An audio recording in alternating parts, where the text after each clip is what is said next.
Drama in Las Vegas. The Raiders fire head coach Antonio Pierce after going 4-13 this season. What's next and who's in the coaching candidate pool? Vrabel, Dion, Belichick, and how much will Tom Brady have a say in this decision? Plus, what they can do about the quarterback situation drafting at 6. All that and more on the Silver and Black. The panel is ready. Let's do this thing. Sin City Beat starts right now.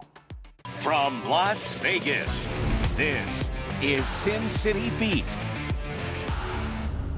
Hello and welcome to Sin City Beat. I'm Mike Davis. Thanks for hanging out with us. Sin City Beat is the show that dissects the Vegas sports world through the eyes of the sports reporters and storytellers leading the charge. On today's show, all the drama surrounding the Raiders. Here to help we have Case Kiefer, assistant sports editor of the Las Vegas Sun, Ray Brewer, managing editor of the Las Vegas Sun, and Q Myers. He's back with ESPN Las Vegas and the host of Unnecessary Roughness on Raider Nation Radio. Great to have all you guys here with us. So let's dive right in. What we thought, when it could happen, maybe it would go down on Monday. Rather, it didn't go down on Monday. Rather, it happened on a Tuesday. It sounds like an old Clark Gable movie title. It happened on a Tuesday. Well, Antonio Pierce fired after going 4-13 in his first season as head coach of the Raiders. The team said in a statement, quote, "We appreciate Antonio's leadership first as an interim head coach and this past season as the head coach. Antonio grew up a Raiders fan and his silver and black roots run deep. We are grateful for his ability to reignite what it means to be a Raider throughout the entire organization. We wish him nothing but the best for Antonio and his family in the future," end quote. So Q Myers, some people thought he would stay, others thought he would go. What ultimately led the Raiders to make this decision? I mean, ultimately, results, right? Antonio Pierce told us all the time it's a production-based business. If you don't produce, you won't be in business. And 4-13 is not producing like you should in the NFL. But I'll tell you, I thought after he met with us on Monday and had the media session, we went into the locker room for cleanouts, I figured, okay, well, I guess maybe they are going to keep him around for another year. And I thought what was going on in New England had something to do with it as well, where that might have carried a little bit of weight. But ultimately, they make the decision the day later to move on from him. So, again, clearly the production was not up to standards for Tom Brady, who's now part of the mix, Mark Davis, who obviously is the owner, and the rest of the staff and the team. So now they look for a new coach. Is it fair to judge a guy on a season where you don't have a quarterback? I mean, no. I mean, it's not, but there's nothing fair about the NFL, right? The NFL stands for not for long for a reason. So you do with what you got. And, they tried to make a move. I know that Antonio Pierce, from being at the Combine with him in Indianapolis, wanted to get one of those quarterbacks. Jaden Daniels was the guy.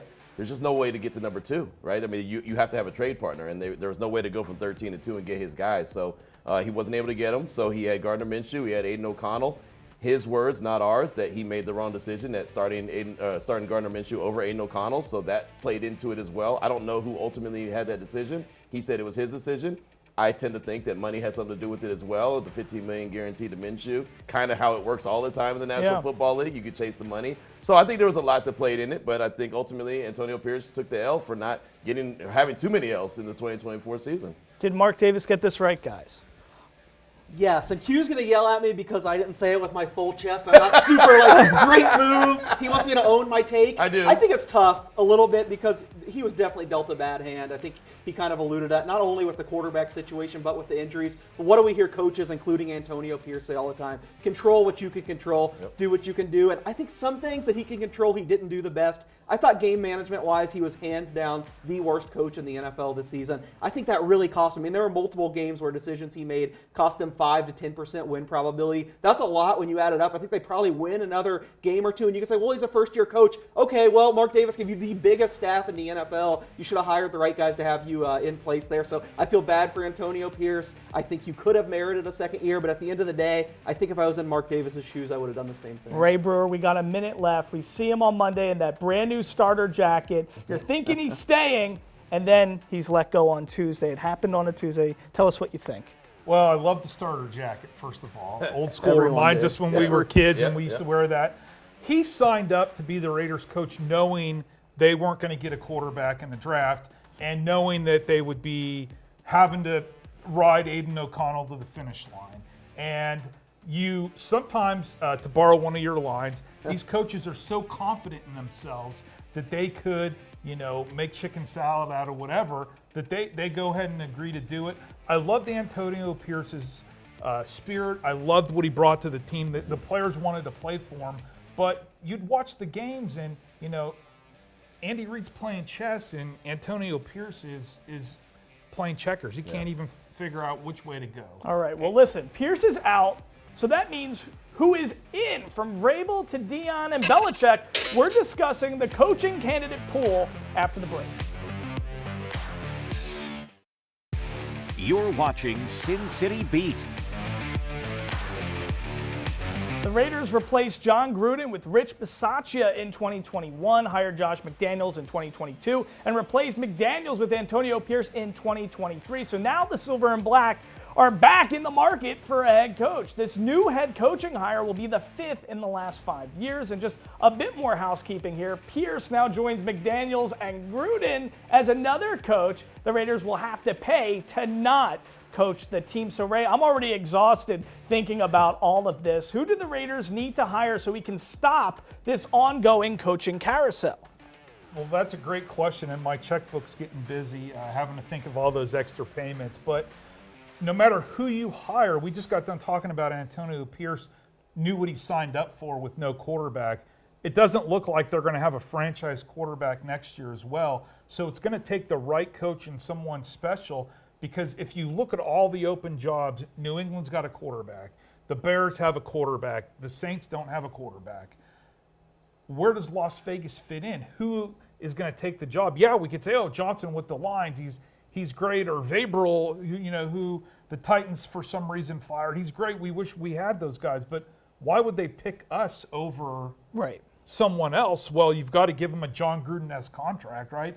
$10 million over 10 years. Well, how are you going to do that? You're paying 3 other guys whatever over years. So I think whoever's going to be the coach is somebody we haven't mentioned, is not on our list of, like, Case Las Vegas Sun had 8 pictures of people who could be coaches. I don't think one of those 8 people have an opportunity. Wait, what?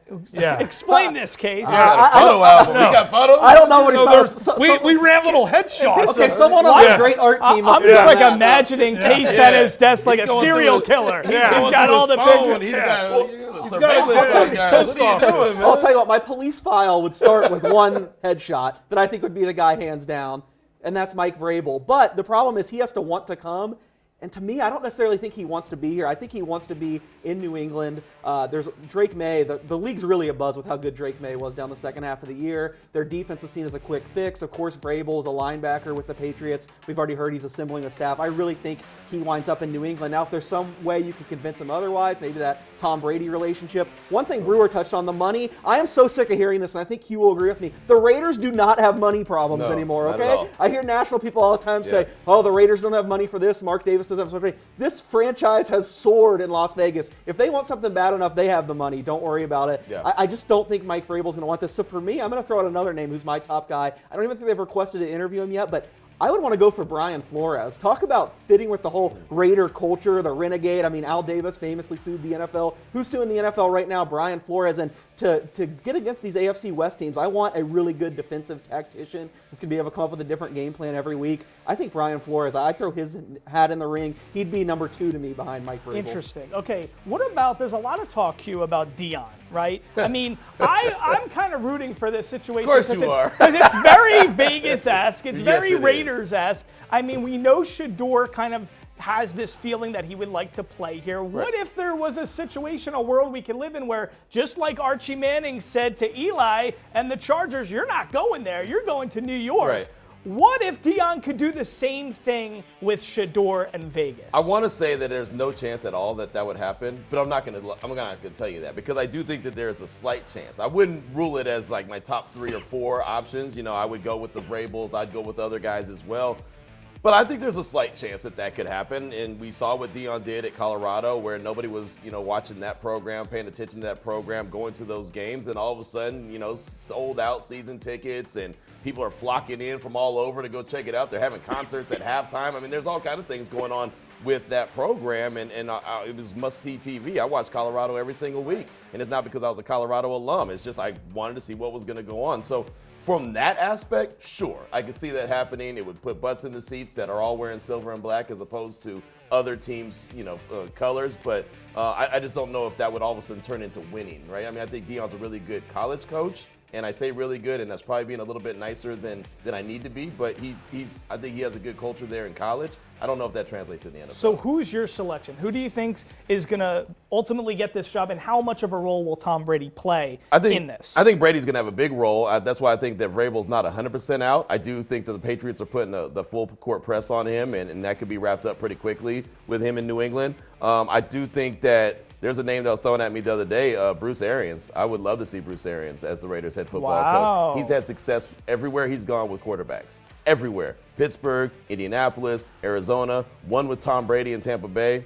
I know he's had some health situations, so I don't know if he'd be willing to come out and do that. But not only has he done that, his culture creating is great. He also puts together a staff that, just like he's done in Tampa Bay, once he's done, they could take over like Todd Bowles has. I mean, there's a great plan there if Bruce Arians was interested, but I don't know if he's interested. All right. Another name to think about is Pete Carroll, who's like Bob the Builder, and he likes to build things, and he obviously wants to get back into coaching as well. Two great names. Real quick, Ray, just give us one name that you would love. Who do you want? I'm thinking names I wouldn't love. Pete Carroll and Harry. I mean, you still have Aiden O'Connell. I mean, you don't, no matter who the coach is, you're going to be strapped with the bad quarterback. I would love the Johnson from the Lions, great offensive coordinator. He's going to have a ton of suitors to say, like Case wants, listen, this is a challenge I want. The Raiders have a lot going for them with no taxes here in Vegas, great facilities, tradition of the Raiders, silver and black, right? It's one of the names in the NFL. And for somebody like that to just fall in love with the possibilities here, but to get a long leash to where they could build something, to where they could find a way to beat Mahomes or some of the other teams in the division. What about those coaches in the division? Exactly. You want a new booty to go against those guys? Oh, man, you better get someone who's a veteran. That's what you need. It's 100% true. All right, well, we're just getting started here on Sin City Beat. The Raiders not only need a head coach, they need a quarterback. What can they do to fix the most important position in sports? The panel tackles this next. The 2025 NFL draft order is set. The Las Vegas Raiders sit at number 6, notably behind the Titans, Browns, and Giants, 3 teams that are all QB hungry. For Raiders fans, the universal thought has to be, are we going to miss out on drafting a quarterback again? It's hard to imagine University of Miami's Cam Ward or Colorado's Shedeur Sanders even making it past 3. Hell, to 6, not going to happen. Therefore, Case Kiefer, should and will the Raiders trade up? The cost of trading up has become so prohibitive that it's hard for me to sit here and say trade up, go get your guy. I will say if they have one of these guys rated extremely highly, then yeah, you go do it. But I just think it hasn't really been in Tom Telesco's nature in the past. I don't believe he's ever traded up in the first round. The cost is going to be so high, I wouldn't do it. The name I would watch, and I feel like I'm qualifying everything today. I said Mike Vrabel is the guy, but I think he's going to New England. I think Sam Darnold, if he does not go back to Minnesota, is who the Raiders will target. They have so much cap space. There was a lot of talk in NFL circles midseason that was Darnold is not going to be back. They love J.J. McCarthy. He's a guy on a rookie contract. Then as this kept going on and Darnold kept clicking, now it's, well, they're probably going to franchise tag him. I could see that happening, but you never know with the franchise tag. The player could be upset, vice versa. There's all kinds of things that could happen. I would watch Sam Darnold. I think the Raiders might make a run at him if he's available. I mean, Ray, you were just talking as we headed to break in our last segment. I mean, you're fixated on the quarterback thing. It's kind of like the cart before the horse. The coaching thing, it seems like you're even more fixated on QB. So what should we do if we're a Raiders fan? How should we be looking at this? Do we want to mortgage everything and just go up and try to get Shedeur? Should everybody be on the table besides Brock Bowers? So in the current age of trading up in the first round, for me to give up that kind of capital, I'd want to have somebody that was like a sure thing, like an Andrew Luck or Peyton Manning. And I just don't know if Ward or Sanders are the franchise quarterback home run, make no doubt about it type of person to invest that kind of capital. How they saw Jaden Daniels last year, and it's a twisted irony that they were absolutely right. They were so all in on Jaden Daniels, would have done anything to go up. Kingsbury. Yeah, and they were proven correct. Right. I don't know if there's going to be that guy this year. No, it doesn't feel like those guys are on the same level. They're just not, right? But I do believe Shedeur Sanders can get it done. I think he'd be great for Las Vegas. We already talked about Deion, what he'd bring to the table. You know what else would happen? Shedeur would pack the pack Allegiant Stadium with a bunch of silver and black jerseys. So that's an important part. As the Raiders have transitioned from California to here, we know that a majority of their fan base comes from LA or Northern California on game days. And we've all been to cities, my family's from the Pittsburgh area, and everybody just has Steelers stuff on all the time. And I think if you had a face of the franchise like this that scores touchdowns that you could relate to, I think more people would be, more locals would be all in on the team because it's such a great brand and they do so much great stuff for the community. We really need that community buy-in where we're glued to the TV like we are with the Golden Knights. I think people would fall in love with Sidor Sanders, and from that part of it, it'd be a home run. I just don't know if he could deliver on game days. Well, and that's the big question. Max Crosby's been a great face of the program and all that stuff. But he doesn't score touchdowns. But having a quarterback as your face is a totally different thing. So, Q, you were saying, if we're really trying to pick apart the top three and how we could get there, right? Tennessee at 1, probably need a quarterback. They're not going to roll with Levis, I can imagine. No. You got Cleveland at 2. Deshaun Watson, all that's that your spot drama, right there. I'll stop you. That's your spot. That's your sweet spot. Number 2 right there. Andrew Berry and company in Cleveland would love nothing more than be able to trade back, collect a couple more assets, and still be able to get some quality players because they do have Deshaun Watson there. They're probably going to bring in another veteran, but I guarantee you that they would love to get out of that number 2 spot. If the Raiders are going to make a move, and Tom Telesco has not had a history of doing that, like Kay said, he's never done it in his career, but with the Tom Brady influence, and Shador is tight with Tom Brady. They're part of his NIL plan, right? So that's his mentor. I could definitely see them making that move. Is Max Crosby in that deal? Possibly. And I wouldn't say that except for Max opened up that conversation. Him on his podcast saying, I don't have any guaranteed money left on my deal. We got to sit down and have the plan. What's going to happen? And I'll tell you right now, this is a rebuild. It's a rebuild. I didn't think when McDaniels took over with Ziegler, I didn't think it was a rebuild. They went out and made the move for Devontae Adams, and I thought, well, you don't go and trade for an alpha if this is a rebuild. But I look at it now as there's talent on the team, but with no quarterback, with pieces on the defensive side that you're going to still need. Offensive line still needs to be addressed. Running back still needs to be addressed. You got to give someone some time. It feels like a rebuild to me. We're all looking for hope. You look around the league, you see what Jaden Daniels has done, Bo Nix has done. The quarterback gives you hope. It really does. It gives you hope. So that's what every Las Vegas Raiders fan is looking for right now. But 2 words for everybody at home. This guy has given us a lot of hope. Brock Bowers, the stud tight end, made history in his rookie season with the Raiders. Does he deserve to be awarded as the NFL's Offensive Rookie of the Year? Can he take down Jaden Daniels? The panel gives their answer after these words. Welcome back to Sin City Beat. Brock Bowers made history in his rookie season. The 13th overall pick from Georgia set the NFL record for most receptions in a single season by a rookie with 112. And then he also set the record for most reception yards in a single season by a rookie tight end with 1,194 yards. Everything you could want in a first-round pick and more, he did that. So in many ways, he might be the only player on this Raiders roster right now who's untouchable. Q, only one person can win the NFL's Offensive Rookie of the Year award. Last year, Houston Texans, they had Will Anderson on the defensive end get that honor, and C.J. Stroud. Does Brock Bowers deserve to win it this year, and can he beat out Jaden Daniels? He deserves to win it. When you think everything that he did, breaking records that have been standing for the test of time, and when you're breaking a record of a Hall of Famer like Mike Ditka, you're doing some major things. Not to mention everything he did, 112 catches, over 1,100 yards, and 5 touchdowns with a carousel of quarterbacks. Like basically me, you, and Case were throwing passes to him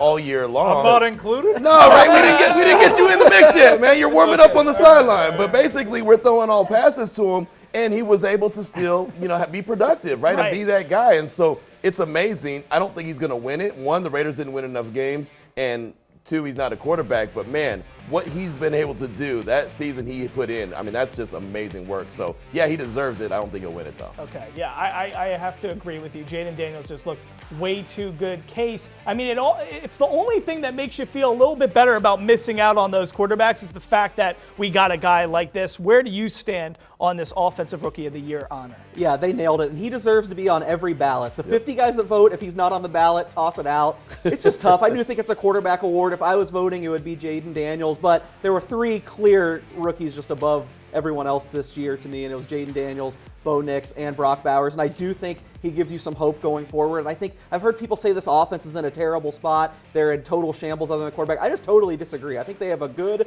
receiving core starting with Brock Bowers. I think the offensive line showed some strides this year. Yeah. I think there are reasons to be a little optimistic. You just got to find the right guy to throw the ball. I'm going to depart for this question for a second. Uh-oh. I have a question for everybody here. Now, knowing what we know now, seeing into the future, seeing what happened with Brock Bowers, is there any quarterback besides Jaden would we have rather had? Now knowing what we got in Brock Bowers. That were drafted last year? Yes. Would you rather have Michael Penix than Brock Bowers, or do you actually believe more in Bowers, or would you rather have Bo Nix, or would you rather have Brock Bowers? I think Jaden we'd all really want. For sure. Would we rather have Caleb, Bo, McCarthy, or Nix? I think Caleb's or still Penix? really good. I still think Caleb is really good. What do you think, Ray? I would take Caleb Williams, Bo Nix, and Jaden Daniels. Drake May, no Drake brainer, May, too. too, You gotta right? go Drake I'm May, sorry. yeah. Well, Yeah. I finished my sentence. I'm sorry. I don't know the names, chapter and verse.